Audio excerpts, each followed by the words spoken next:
का मुंह बोलता सबूत होंगे और ये इस पाकमाल तरह का इलाज के समराग मजीद लोगों तक पहुंचाने का जरिया साबित होंगे। साल की हमवक्त और अनथक मेहनत से डॉक्टर असलम खान ने उन असाबी, दिमागी और रीढ़ की हड्डी से मुतल्लिका तमाम बीमारियों की निशानदेही की है जिनका इलाज KKT से मुमकिन है।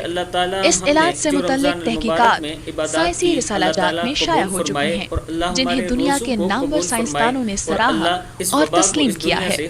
आज दुनिया भर में KKT रीढ़ की हड्डी का एक बेहतरीन नॉन सर्जिकल तरीका इलाज करवाना जाता है। दुनिया भर में लाखों अफराद इस तरह का इलाज की बदौलत मुकम्मल सेहतमंद जिंदगी बगैर किसी दर्द के गुजार रहे हैं और ये नताइज शानदार साइंसी इनकलाब यानी KKT तरीका इलाज की बदौलत है। डॉक्टर असलम आज भी शुमाली अमेरिका की नुमाया यूनिवर्सिटीज के साथ हमतन मसरूफ़ अमल है ताकि इस तरीका इलाज में मज़ीद इनकलाबात के रास्ते हमवार कर सकें।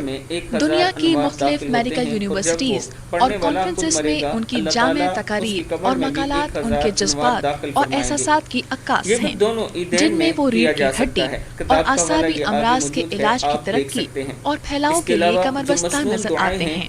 अल्लाह ताला डॉक्टर असलम खान और इनके साथियों का हामी व नासिर हो। आपने जरूर पढ़नी है। अस्सलामु अलैकुम व रहमतुल्लाहि व बरकातुहू।